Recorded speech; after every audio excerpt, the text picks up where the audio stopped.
못했어요. 어? 못했어요. 그다음에 소윤이, 작은 소윤이 책 몇 페이지까지 읽었어? 이요? 책. 저 그 책을 다 읽고 음. 세은이한테 줬는데요. 누구? 세은이한테 줬는데 책 다 읽고. 세은이? 네, 세은이요. 책이 몇 페이지짜리야? 책이요? 음. 그, 여기에 나와 있는 첫 번째 거 책이었어요. 아, 그래? 네. 소윤이 그 한자는 다 외웠어? 한자요? 음. 한자가 있었어요? 고맙어. 아, 못했네. 네. 문장 쓰기 했어? 아니요. 음, 못했어? 오케이. 하진이 책 몇 번 읽었어? 네? 음, 총 5번이요. 몇 페이지짜리지, 그게? 어,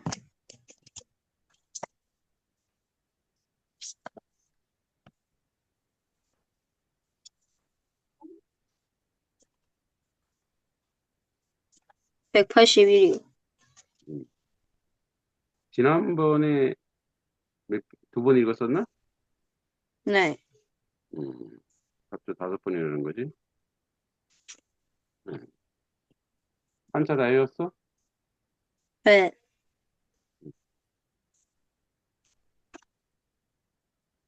문장 쓰기 114문장이요. 110 3문장이요. 문장?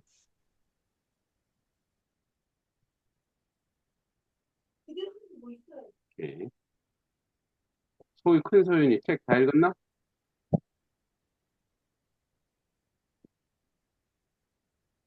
소윤이.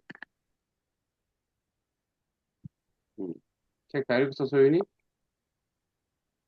저 3번 읽었어요. 몇 페이지짜리? 저 200페이지짜리요. 그 지난번에 몇 번 읽었었어? 그 이번 주에 몇 번 읽은 거야? 이번 주에 한 번 읽었어요. 그 총 3번이라는 거지? 네.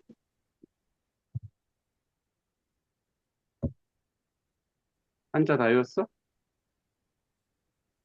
네. 그러니까 못 외우는 사람은 10번씩 써갖고 오면 됩니다. 그 다음에 문장 쓰기는 했어? 아니요. 윤준, 책 이번 주에 몇 번 읽었어?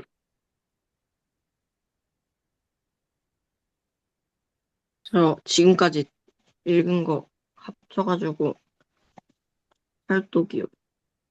이번 주에 몇 독 했어? 저 이번 주에 7번이요.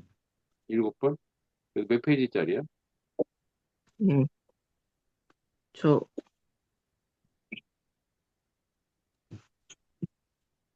저 192페이지.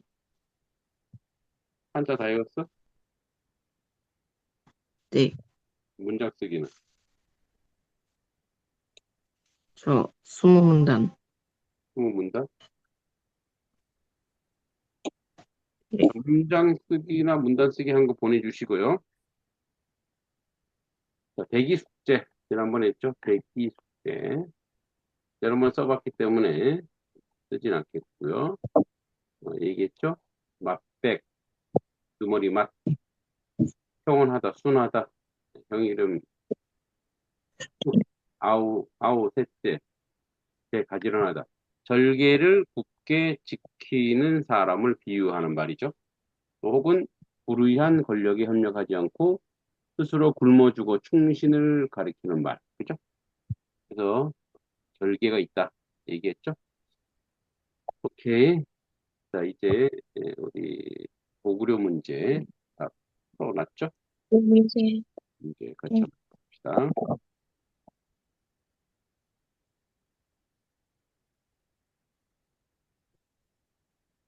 자,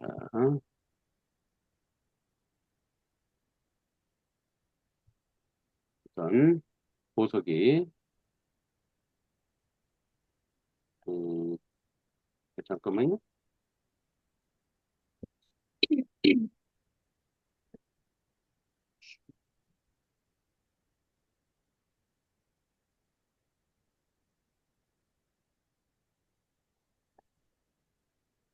그러면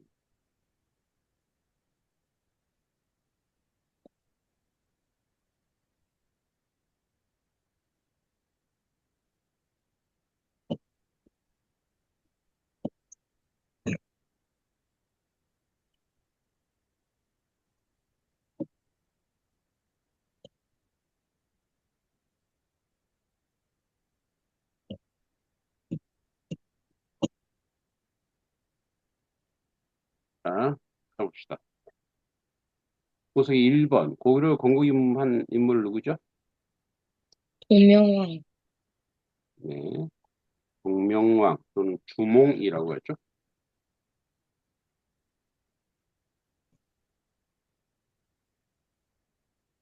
자, 그다음에 2번 소윤이 다운소윤 2번 뭐예요? 기원전 217년이요. 고구려 건국이 네, 여기서 217년이라고요? 네. 고구려 건국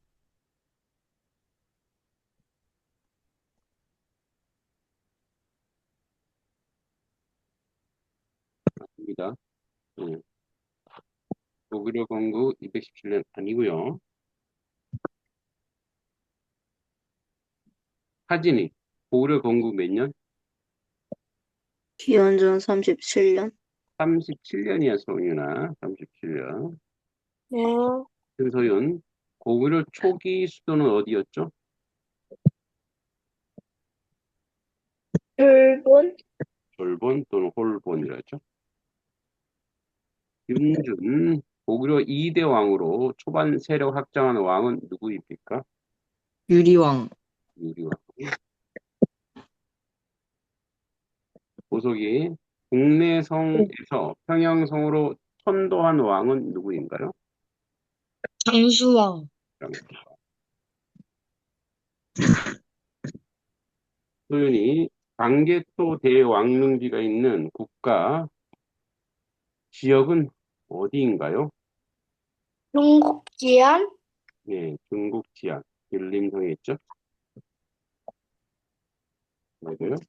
사진이 강개토 대왕의 연호를 영락을 사용하여 펼쳤던 시기의 대표적 업적 한 가지를 쓰시오.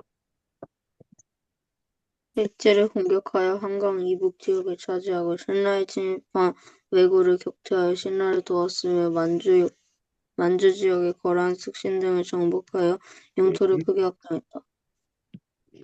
소윤이 장수왕이 남하 정책을 펼친 이유 중에 하나는 무엇입니까? 남진 정책을 통해 한강 유역을 확보하고 백제를 견제하기 위해서. 맞아요. 남진, 한강 확보, 남방 진출이죠. 윤준, 장수왕이 백제를 공격하여 함락한 도시는 어디입니까? 윤준.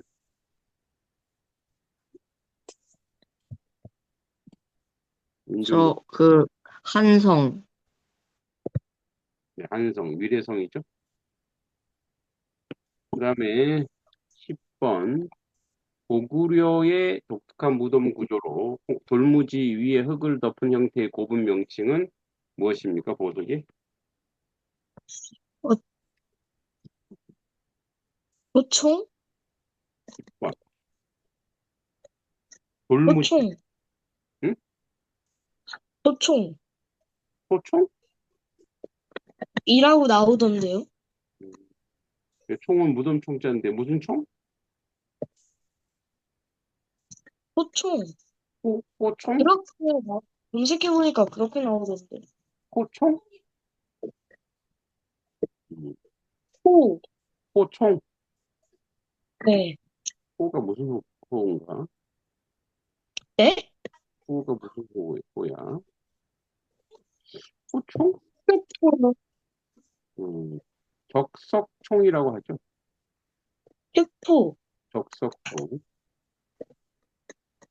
호총? 호총이라는 거는, 이 호총. 총이 무덤 총자를 맞는데, 이게 적석총이에요. 적석총.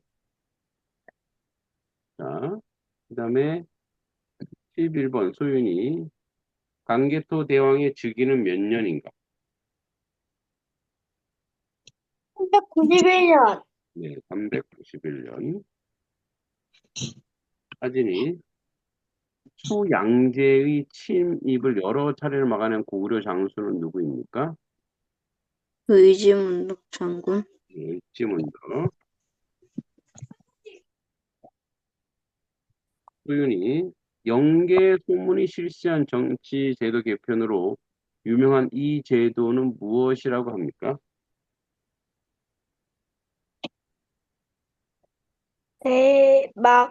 대막리지 제도? 예, 대망리지, 대망리지 제도. 윤준, 당나라와 연합하여 고구려를 멸망시킨 나라는 어디인가요? 신라. 신라. 자, 그 다음에 15번. 고구려의 멸망 연도는 몇 년입니까? 보석이 668년. 668년. 이니 고분 벽화에 흔히 나타나는 사신도 중 남쪽을 상징한 신수는 무엇입니까? 신수는 신의 동물 뭘까요? 소연아.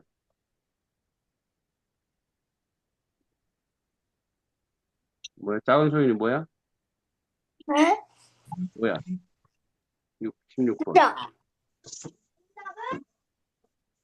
주작. 주작. 주작. 주작.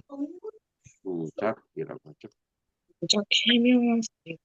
17번 강개토 대왕릉 비에 기록된 고구려 영토 합장 지역 중 하나를 쓰시오. 7번 어딜까요?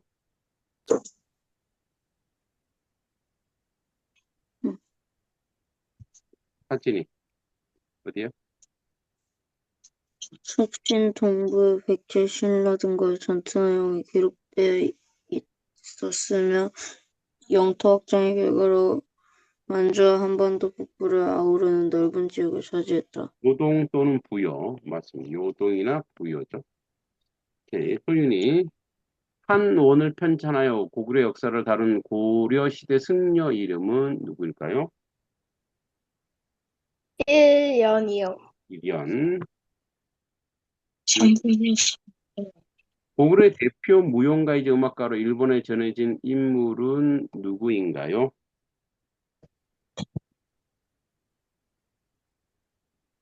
윤주. 잘 모르겠어. 자, 그러면은 서바이벌입니다. 19번 아는 사람. 여보세요. 보석. 왕산악. 예, 왕산악. 자, 20번 서바이벌. 선생님. 사진. 여보세요.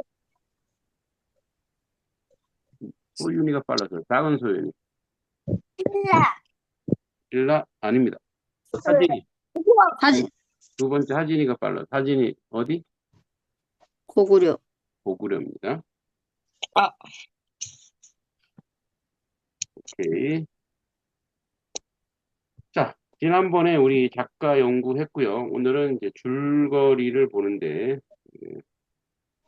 줄거리를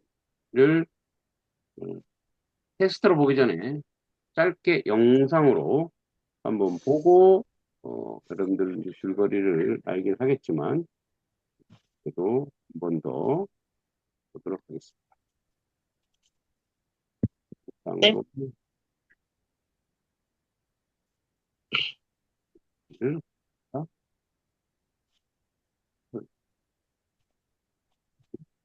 왜 사라졌지?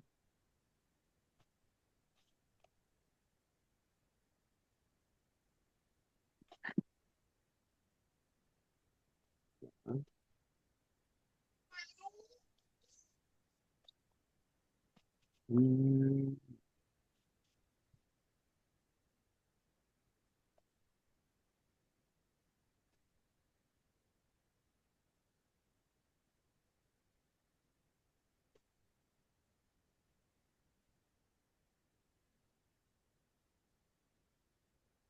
눈이 와서 그런가 인터넷이 느리네. 화면 공유. 잠깐 기다려. 네. 네.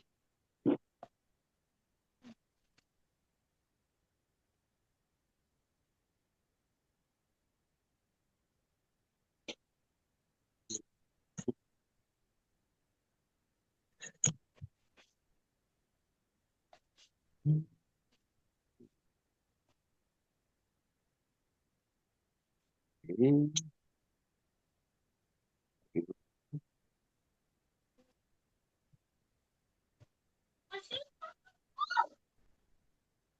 느리네.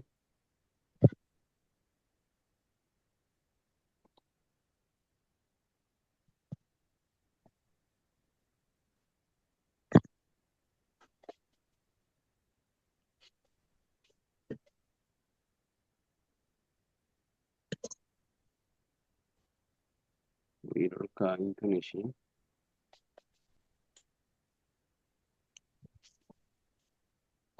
얼마나 힘들. 공유할게요.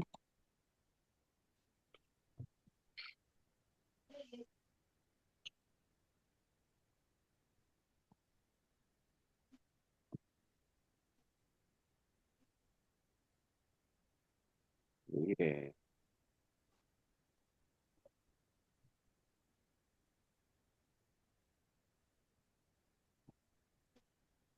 다시 나갔다가 들어와서 이걸 해볼게요. 아니, 여기 유튜브 요것만.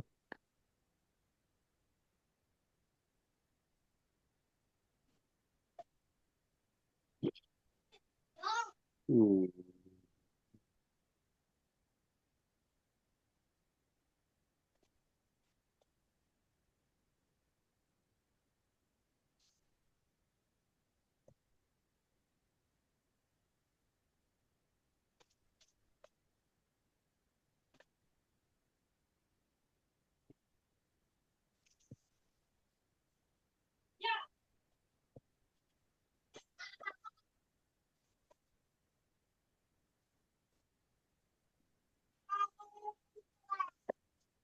야, 해야 되는데 안 되면 테스트를 못 가. 됐다. 안녕하세요.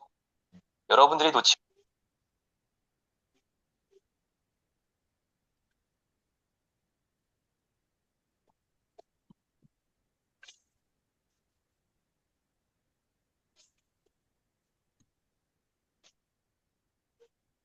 지나치시는 좋은 문학 작품들을 주어서 손에 쥐어드리는 문학 줍줍입니다. 오늘 여러분의 손에 쥐어드릴 작품은 톨스토이의 전쟁과 평화입니다. 전 세계적으로 유명한 러시아의 대문호이자 작가들의 작가라 할 수 있는 톨스토이는 1828년 러시아의 귀족 가문에서 태어납니다. 16살에 카잔 대학에 입학했지만 3년 만에 공부를 포기했고 20살에 고향을 떠나 모스크바와 상트페테르부르크에서 방탕한 생활을 하다가 가산을 탕진하기도 했죠. 이처럼 젊은 시절의 톨스토이는 쾌락에 탐닉했었는데요. 이를 보다 못했는지 그의 형이 톨스토이에게 입대를 권유했고 그는 장교가 되어 이곳저곳에 전장을 누비기도 합니다. 톨스토이가 본격적인 작품 활동을 시작한 것은 제대한 이후였는데요. 젊은 시절에 다양한 경험들이 자양분이 되어 그의 작품에 깊게 반영되고 있습니다. 톨스토이는 나이가 들면서 종교적인 색채가 짙은 작품들을 많이 남기기도 했죠. 전쟁과 평화는 조금이라도 문학에 관심이 있는 분이라면 모를 리가 없을 정도로 유명한 작품입니다. 톨스토이의 3대 걸작 중 하나이기도 하고요. 이 작품의 등장인물만 559명이나 된다고 하고 1864년에서 1869년까지 집필 기간만 몇 년이 걸릴 정도로 분량도 상당해서 주눅이 들게 만들기도 합니다. 이 작품에 등장하는 전쟁은 1805년 아우스트리츠 전투와 1812년 나폴레옹의 러시아 원정, 러시아에서는 조국전쟁이라고 부르는 굵직한 역사적 사건입니다. 유유히 흐르는 큰 강물처럼 커다란 사건을 다루는 대하소설인 만큼 생각보다는 극적인 요소가 많지는 않습니다. 다만 역사를 바라보는 작가 톨스토이의 철학이 너무나도 잘 드러나고 있는 작품이죠. 워낙에 긴 소설이라 선뜻 짚긴 어렵지만 읽고 나면 마치 높은 명산을 등산한 느낌처럼 성취감과 절경을 맛볼 수 있는 작품이기도 합니다. 그럼 지금부터 전쟁과 평화를 함께 읽어보시겠습니다. 이 작품의 주요 등장인물들을 소개하겠습니다. 앞서 말씀드렸듯이 이 작품의 등장인물은 559명으로 상당히 많습니다. 그래서 주요 등장인물도 많은 편이긴 한데요. 이 소설의 주된 줄거리를 이끌어 나가는 인물들은 제가 생각하기에 6명의 젊은 귀족들이라고 생각합니다. 먼저 볼콘스키 가문의 안드레이가 있고요. 그의 여동생인 마리아가 등장합니다. 또 베조프 가문의 사생아 피에르가 등장하고 그의 아내인 쿠라긴 가문의 옐렌이 있죠. 로스토프 가문의 니콜라이와 그의 여동생 나타샤도 있습니다. 이들은 복잡하게 얽혀 있는데 마리아와 니콜라이는 나중에 부부가 되고 피에르는 옐렌이 죽은 후 나타샤와 재혼하죠. 조국 러시아가 처한 위기의 한가운데서 이 작품의 주요 줄거리를 이끌어가는 이들이 바로 이 6명입니다. 그럼 이 작품의 주요 줄거리를 소개하겠습니다. 이 작품의 시대적 배경은 1800년대 초반 나폴레옹이 유럽 대륙을 종횡무진 누비던 시기입니다. 러시아 상류사회의 관심사는 온통 나폴레옹이었고 그에게 대항하기 위해 동맹을 맺은 러시아와 오스트리아의 임박한 전쟁이었습니다. 그들은 나폴레옹을 비난하면서 유럽 대륙 구질서의 수호자로 나선 자기들의 황제 알렉산드르에 대한 칭송과 지지를 보내고 있었죠. 볼콘스키 가문의 안드레이와 로스토프 가문의 니콜라이 역시 장교로서 임관하여 전쟁에 참여할 예정입니다. 안드레이의 경우는 아내 리자가 출산을 앞두고 있는 상황임에도 참전을 결심하죠. 그는 아내 리자를 시골의 자기 아버지의 집에 맡깁니다. 안드레이의 아버지 볼콘스키 공작은 이전 시대에 황제의 총애를 받던 사람이지만 지금은 정기에서 은퇴하고 자기 영지에 은거하고 있었죠. 그의 괴팍한 성질 때문에 딸 마리아마저도 그를 어려워합니다. 한편 베조호프 백작의 사생아인 피에르는 파리에서 얼마간 지내다가 최근에 러시아로 돌아온 사람이었는데요. 러시아 상류사회는 사생아에 불과한 그에게 주목하지 않습니다. 그런데 어찌된 일인지 러시아 최고의 부호인 베조호프 백작이 사망하며 피에르를 상속자로 지명하면서 피에르는 일순간에 부와 명예를 손에 넣게 되죠.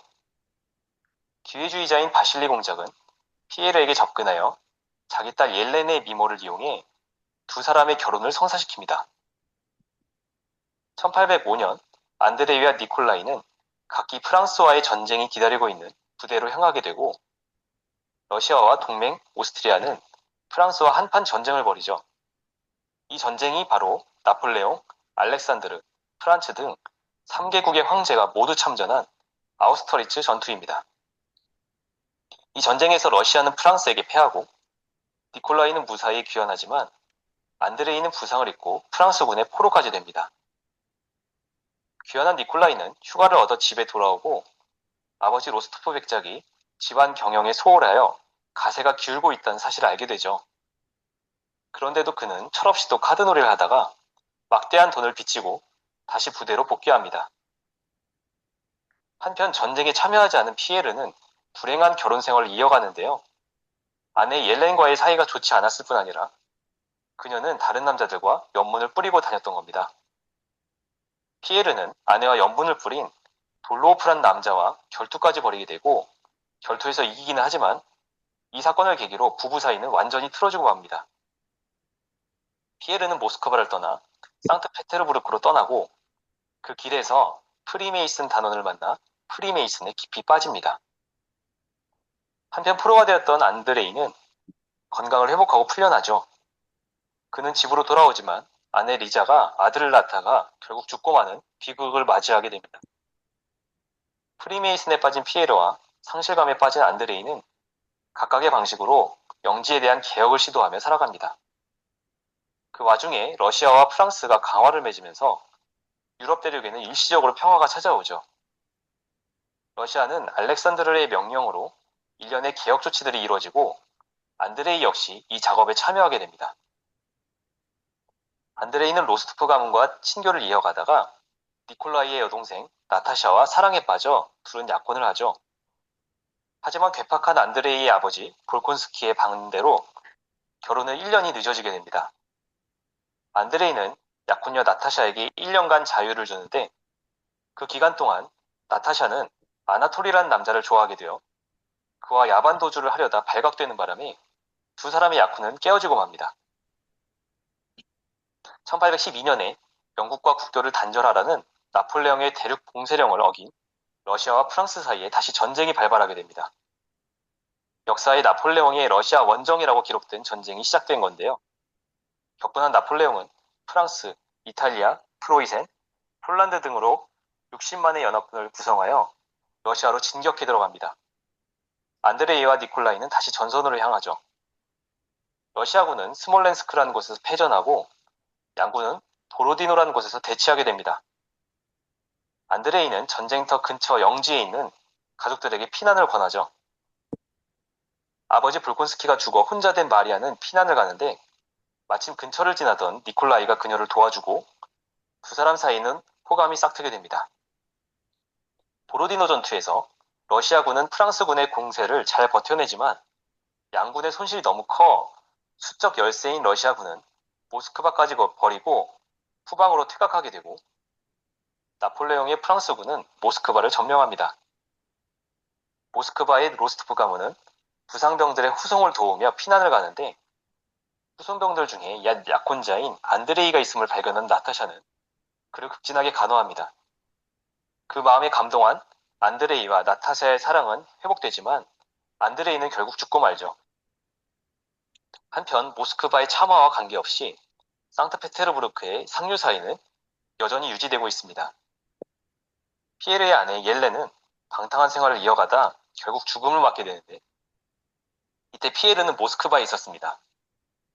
피에르는 프랑스군에게 약탈당하는 여인을 돕다가 모스크바 방화죄를 뒤집어쓰고 포로가 되죠. 러시아의 혹독한 겨울이 다가오자 나폴레옹은 철군 명령을 내리고 프랑스군은 포로들과 약탈품을 가지고 돌아가기 시작합니다. 함께 끌려가던 피에르는 포로들 중 플라톤이라는 농부를 만나고 그와 대화하면서 인생의 진리를 깨닫게 되죠. 결국 피에르는 러시아 게릴라군에 의해 구출됩니다. 프랑스가 물러간 후 러시아는 다시 평화를 되찾고 아내 옐렌을 잃은 피에르는 남몰래 흠모하던 나타샤와 결혼하고 나타샤의 오빠인 니콜라이는 안드레이의 동생 마리아와 결혼하여 행복한 생활을 하는 것으로 소설은 마무리됩니다. 이제 이 작품의 감상평을 공유하도록 하겠습니다.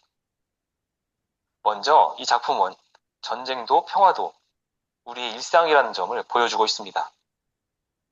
이 소설은 평화, 전쟁, 평화, 전쟁, 평화를 반복적으로 보여주는 구조를 가지고 있는데요.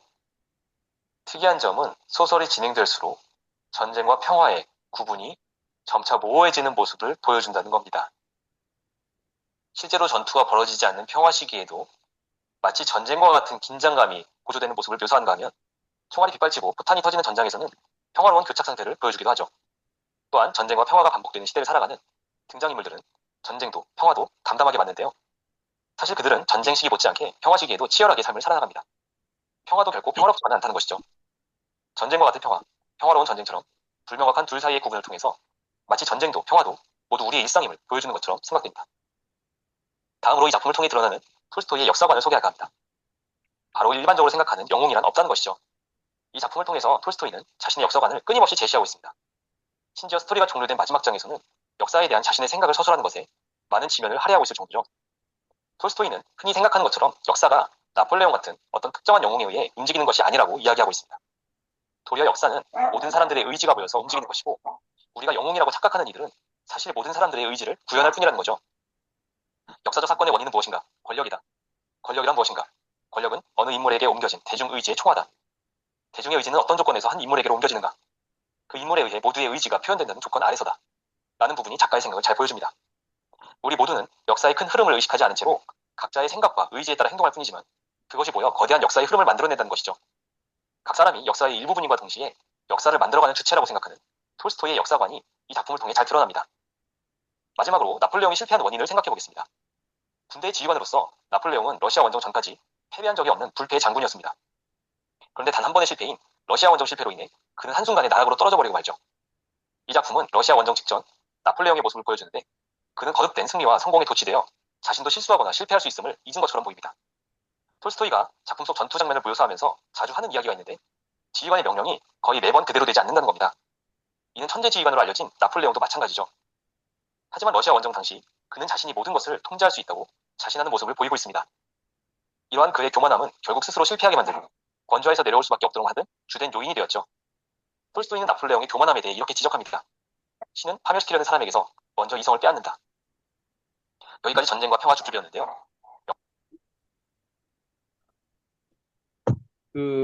뭐 이렇게 영상으로 봐서는 이제 여러분들이 책을 읽었기 때문에, 여러분 좀 쉬운 책을 읽었기 때문에 쉽게 이제 이해가 될 수도 있는데, 다음 주 이제 텍스트로 우리가 한번 더 봐야 될 거예요. 그래서 내용을 전체를 좀 분석해야 되기 때문에, 그래서 다음 주에 요 이제 줄거리는 한번 더 보고 여러분들의 소감도 좀 들어보고 이렇게 하겠습니다. 그래서 여기 이제 그 톨스토이의 예, 줄거리가 있어요. 이 줄거리에 관련된 여기 톨스토이 말고 이제 톨스토이의 줄거리, 이 줄거리에 관련된 문제들이 있어요. 줄거리에 관련된 문제, 요 독서 퀴즈. 요 문제를 여러분들이 꼭 보세요. 그래서 다다음 주에 다다음 주 요걸 가지고 우리가 이제 독서 퀴즈를 해야 되는 부분이기 때문에 여러분들이 올려줄 테니까 이 부분을 여러분들이 답이 달려 있으니까 공부하시기 바랍니다. 다음 주 그래서 전체 주기를 한 번 더 보고 문학적 의미도 같이 보도록 하겠습니다. 다음 주 숙제. 전리과 평가 계속 읽으시고요. 다음 모듈에서 다 읽으시고 모사성어. 다음 주 모사성어는 작소 9점이에요. 작소 9점. 까치의 둥지를 비둘기가 차지한다 이런 얘기예요. 그 무슨 말이냐면 남이 애써 만든 것을 가로채 차지해 버리는 것을 비유하는 말이에요. 그래서 까치, 작, 둥지, 소, 비둘기구 차지할 점 이런 얘기해서 요거 이렇게 여러분들이 써보시면 되고 옛날부터 까치는 부지런하고 성실한 새로 여겼습니다. 추위가 오기 전에 항상 나뭇가지를 모아 둥지를 만들고 비가 새지 않도록 촘촘히 얽어 튼튼하게 꾸몄습니다. 그런데 둥지가 거의 완성될 즈음 어김없이 비둘기가 나타나 까치가 힘들게 만든 둥지를 빼앗아 버렸습니다. 까치는 분노했지만 이미 자리 잡은 비둘기를 내줄 수 없습니다. 사람들 사이에 이 이야기를 두고 말했습니다. 노력하는 것은 까치인데 그 열매는 비둘기가 먹는구나. 이거 사건을 애쓰고 또 보상받지 못한 사람의 처지, 타인을 위해 노력해 올라타는 부정한 이익을 하는 교훈. 그래서 작소 9점. 이 자기 까치 작자야. 까치 작자. 까치 작자는 세조자에다 옛석자야. 그죠? 그 새가 깃털을 펼친 모습이 세조예요. 이 세조. 새가 가볍게 날아다니는 부지런한 모습을 형성했습니다. 자, 옛날은 이거 옛날 석자는 시간이 오래도록 이 해가 계속 쌓였어. 그죠? 시간이 오래도록 쌓이는 것을 옛날 우리가 석자로 해요. 그래서 세조와 옛석이 합쳐진 것을 까치작이라고 하고 그다음에 둥지소는 이제 물이 흐르는죠. 물 흐르는 모양. 나무 목자예요. 그래서 나뭇가지, 둥지, 나뭇가지를 쌓아놓는 걸 둥지. 그다음에 비둘기 구자는 아홉 구자에다가 세조예요. 그러니까 많음을 뜻하는 거야. 그래서 그다음에 점자는 차지하다, 점령하다. 입이 점칠점. 그 사람 아래에 땅을 구해 이렇게 딱 땅을 이렇게 차지하는 걸로 보입니다. 이렇게 보시면 돼요. 그래서 보시면 되고 점수는 나중에 올려드리겠습니다. 자, 오늘 여기까지. 자, 수고했어요. 안녕. 안녕히 계세요. 네.